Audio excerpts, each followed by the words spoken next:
여호와께서 다스리시니 스스로 권위를 입으셨도다. 여호와께서 능력의 옷을 입으시며 띠를 띠셨으므로 세계도 견고히 서서 흔들리지 아니하는도다. 주의 보좌는 예로부터 견고히 섰으며 주는 영원부터 계셨나이다.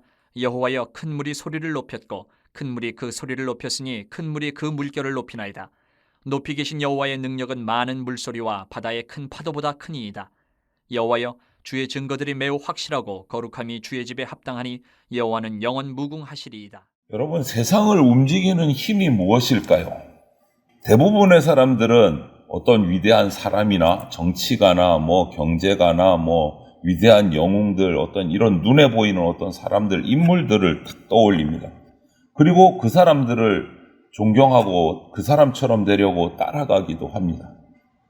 그러나 성경은 이 세상이, 우리가 살고 있는 이 세상이 하나님의 통치 아래 움직이고 있다라고 명확하게 선언을 하고 있습니다. 이 세상을 다스리시는 능력의 하나님이 바로 우리가 믿고 섬기는 하나님 아버지이십니다. 하나님은 스스로 계신 분이시고 세상을 창조하시고 당신의 뜻, 당신의 계획대로 다스리고 계시는 분이 바로 하나님이세요. 그래서 1절 말씀에 여호와께서 다스리시니 스스로 권위를 입으셨도다. 여호와께서 능력의 옷을 입으시며 띠를 띠셨으므로 세계도 견고히 서서 흔들리지 아니하는도다. 이렇게 말씀합니다. 세상이 견고하게 서서 순리대로 흘러가고 자연이 조화롭게 순환을 하고 또 자연현상으로 일어나는 모든 것 역시도 하나님의 섭리, 하나님의 계획을 통해서 이루어지는 거예요. 오늘 시인은 하나님의 통치를 이렇게 노래하고 있습니다. 시를 지어서. 하나님은 창조해 놓으면 그냥 자동적으로 뱅글뱅글 돌아가는, 움직이는 그런 기계적인 세계, 우주를 만드신 게 아니에요. 세상은 하나님이 직접 친히 보호하시고 보존하시고 통치하시고 하나님의 능력에 따라 움직여지는 곳이 바로 이 우주 만물 세상입니다. 그래서 이 세상, 이 세계는 하나님의 능력의 팔로 견고하게 서 있다라고 노래하고 있는 겁니다. 그분의 약속, 언약으로 유지되고 있는 겁니다. 하나님의 언약의 때가 되면 심판받고 구원받고 이 결말이 오는 거예요. 주일날 오전에도 말씀드렸듯이 그 무드셀라와 에녹과 노아의 그 관계에서 정확하게 무드셀라 이름해 주셨던 뜻대로 무드셀라가 죽을 때 노아 홍수의 심판이 온 것처럼 하나님의 계획과 섭리대로 세상은 진행되고 있는 겁니다. 우리는 하나님의 은혜로 움직이는 세상에 살고 있다라는 것을 잊으시면 안 됩니다. 견고한 하나님의 통치하심으로 우리가 오늘도 살아갈 수 있는 겁니다. 아무 것에도 흔들리지 마십시오. 세상 것에 미혹돼서. 또 쉽게 세상에 마음을 주고 하나님의 믿음을 저버리는 그런 안타까운 일들이 우리에게 있어서는 안 되는 겁니다. 하나님의 통치 아래 저와 여러분들의 인생을 완전히 의탁하는 것, 여기에 우리가 주저해서는 안 돼요. 하나님께 맡겨야 되는 거예요. 우리는 인생을 살면서 오늘 시인이 시적으로 표현한 것처럼 큰 파도의 물결처럼 막 엄습해오는 어려움, 두려움을 만날 때도 있습니다. 때로는 그것 때문에 두려워서 완전히 쪼그라들어서 위축돼가지고 꼼짝을 하지 못하는 안타까운 일들이 우리 인생 가운데 우리에게 어려움으로 다가올 때도 있습니다.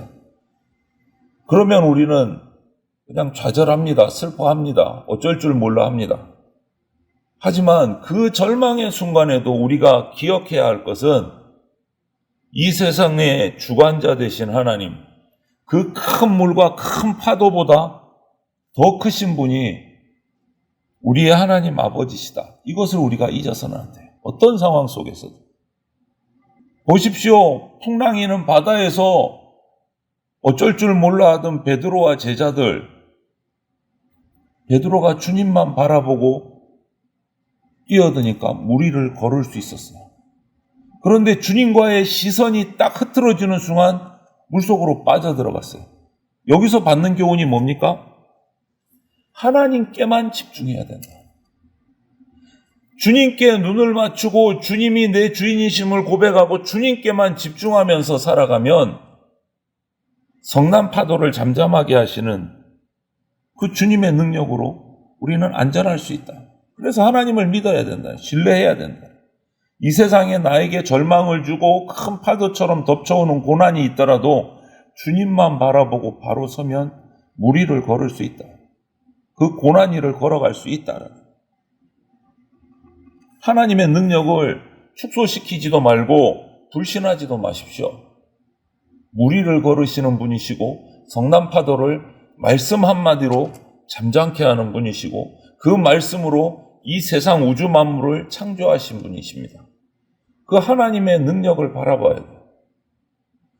그때 우리는 고통도 파도도 다 그 위를 주님만 바라보고 빠져들지 않고 늠름하게 걸어갈 수 있는 겁니다. 하나님께만 집중하셔야 돼요. 하나님이 우리에게 보이신 증거는요, 확실합니다. 차고 넘칩니다. 한번 해봐. 잘하는 거 보고 내가 한번 능력을 베풀어 줄게. 이게 아니에요. 벌써 우리에게 예수님을 이 땅에 보내셔서 또 수많은 선지자들과 능력의 인물들을 통해서, 신앙의 인물들을 통해서 차고 넘치는 증거들을 보여주셨어요. 우리 삶의 모든 부분에서 그 증거들이 있기 때문에 우리는 하나님을 경험할 수 있고 믿을 수 있어요. 억지로 믿으라는 거 아니에요. 우리가 그 증거를 찾아볼 생각을 안 해요. 자기 생각으로 판단해버리지. 증거는 널렸습니다. 하나님이 얼마나 위대한 분이신지 지금도 살아서 역사하고 계시다는 그 증거들 많습니다. 그래서 우리는 이 하나님의 통치는요, 우리 인간의 시간에 국한되는 그런 게 아니에요. 하나님의 통치는. 하나님은 우리 인간의 시간은 창조하신 분이에요. 우리 인간의 시간을 초월하신 분이에요. 그분만의 시간, 그분만의 정한 때와 계획에 있어요. 하나님의 영원한 통치인 거예요. 그래서 성도인 우리는요, 영원한 하나님 나라의 그 통치 아래 부름받은 정말 소중하고 복된 존재가 저와 여러분들이에요. 하나님의 다스림의 나라로 부르신 거예요. 천국 백성이 된 겁니다. 그래서 영원 무궁한 나라에 우리는 그 나라 백성으로 들어갈 편입이 벌써 내져 있어요. 이제 우리는 그것을 향해 달려가는 겁니다. 하나님 나라 백성으로 살아가는 겁니다. 그렇기 때문에 우리의 소속은 이 땅이 아니에요. 하늘이지. 세상에 연연하는 것 우리는 아닙니다. 세상 것에 연연하지 말고 하나님을 바라보십시오. 그분의 통치하심을 기뻐하고 우리 인생을 하나님께 의탁해야 돼요. 그때 하나님의 인도하심을 맛보게 됩니다. 베드로가 주님께 시선을 딱 집중했을 때 파도 위를 걸어간 것처럼 우리가 하나님의 나라, 하나님께 시선을 집중했을 때 이 험난한 파도와 같은 세상 위를 걸어갈 수 있어요. 그런데 그 시선이 흔들리는 순간 빠져들어갑니다. 베드로가 빠져들어갔듯이. 시선을 거두지 마십시오. 하나님께 고정하셔야 돼요. 저는 여행 다니는 거 좋아합니다. 그래서 틈이 나면 여행을 가고 싶어 하는데 항상 갈 수 있는 상황이 아니잖아요. 그래서 여행에 관련된 책 읽는 것도 좋아하고 요즘에는 또 이런저런 영상들이 많아서 여행을 다녀온 사람들의 영상을 찾아보면서 세계 곳곳을 이렇게 살피면서 그 사람들의 경험을 통해서 여러 가지 교훈도 받고 이렇게 합니다. 그 중에 하나 기억나는 것이 섬인데요. 파푸아뉴기니라는 섬이 있어요. 그 섬에 한 여인이, 가난한 여인이, 그 섬 여인들은 다 있는 것 같아요. 결혼한 여인들은. 비룸이라는 물건을 꼭 하나씩 가지고 있습니다. 아주 쓸모있게 사용해요. 이게 뭔가 봤더니 그물처럼 짜서 만든 물건인데 거기에 물건을 담아서 이 어깨에 걸치고 다니기도 하고 어떨 때는 갓난아이를 낳아서 아이를 없는 포대기처럼 사용하기도 하고 그 비룸이라는 것을 그리고 아이를 잠재울 때는 그 비룸 안에 누워서 나무에 걸면 해먹처럼 흔들흔들해서 아이를 재우기도 해요. 그 파푸아 뉴기니의 여인들. 그 영상에서 본 것은 한 젊은 가난한 어머니가 밭에서 일을 하기 위해서 자기의 잠자는 아이를 그 비룸에 누워서 비룸을 나무가지에 딱 걸쳐서 흔듭니다. 그런데 그 허름한 비룸 위에 그 밭에 자연의 지천으로 피어있는 예쁜 꽃 한 송이를 딱 끊어다가 잠자는 아이 그 비룸 위에다가 딱 꽂아놓고 흔들어줘요. 그 모습을 보면서 저는 와, 아름답다, 평화롭다를 느꼈어요. 온갖 세상의 좋은 것으로 치장하고 아이를 가르치는 그런 도시의 사람들에게서는 볼 수도 없고 비교도 안 되는 정말 멋진 모습을 봤어요. 여러분, 우리 인간에게는 가진 것이 있고 주어진 것이 있어요. 진짜 우리 삶을 아름답게 하는 것은요, 우리의 소유에 있지 않아요. 가진 것에 있지 않아요. 누구나 가지고 있는 우리에게 값없이 주어진 것에 그 인생의 아름다움이 있습니다. 이 가난한 엄마와 갓난 아이는 별 볼 일 없는 그 비룸 하나밖에 가진 게 없어요. 그래서 남의 밭에 가서 밭일을 해주고 그날을 먹고 사는데 하나님은 그들에게 더 많은 것을 가지도록 하지 않으셨어요. 그런데 엄청난 것들을 값없이 누리게 하셨습니다. 이 갓난한 엄마는 그 하나님의 뜻을 아는 것 같았어요. 가진 것 없이 가난해서 사람들에게 가난하다라는 말을 듣고 살지만 하나님이 허락하신, 하나님이 주어진 아름다운 자연을 정말 마음껏 누리면서 사는 모습을 그 영상에서 저는 볼 수 있었습니다. 세상 어느 누구도 이것은 연출할 수가 없어요. 자연의 아름다움. 그 자연과 함께 더불어 살아가는 인생의 모습이 얼마나 멋진지. 여러분, 그런데 오늘날 우리 세상에 빠져서 사는 사람들을 보면 적게 가진 사람들은 하나님을 불공평한 하나님이라고 부릅니다. 성도들조차도 하나님, 제가 그렇게 기도했는데 왜 이렇게 저는 가난하게 살아야 됩니까? 투덜투덜 원망을 해요. 반대로 많이 가진 사람들은 운명적으로 나는 금수저로 행복하게 태어났어, 나는 원래 부자야, 착각하면서 살아가는 그런 어리석음을 보여요.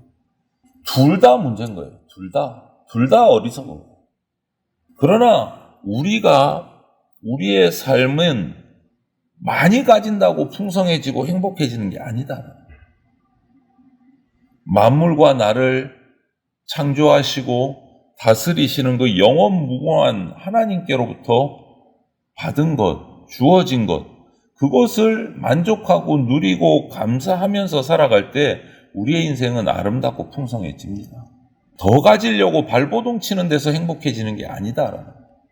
내 힘을 믿어라, 내 능력을 믿어라, 자기 힘을 믿고 세상을 살고 있지 않은지 우리는 스스로를 살펴봐야 돼요. 인간의 힘은요, 한계가 있고 인간의 힘은 언젠가는 찌그러듭니다. 쇠할 수밖에 없습니다. 이 유한한 인간의 힘을 의지하는 거 얼마나 어리석은가를 우리는 기억해야 돼요. 영원무궁하신 하나님의 통치 아래 사는 사람은요, 전지전능하신 하나님의 능력을 덧입어서 영원한 삶을 보장받고 살아갑니다. 우리는 그거를 잊지 말아야 돼요. 우리의 통치자 되신 하나님께서 우리를 만드시고 우리를 인도하시고 우리 가운데 주어진 것들이 있습니다. 그런 하나님께 매일의 삶을, 주어진 삶을 감사하면서 아름답고 풍성한 삶을 누리는 하늘에 속한 백성들이 다 되시기를 주님의 이름으로 축원을 드립니다. 아멘.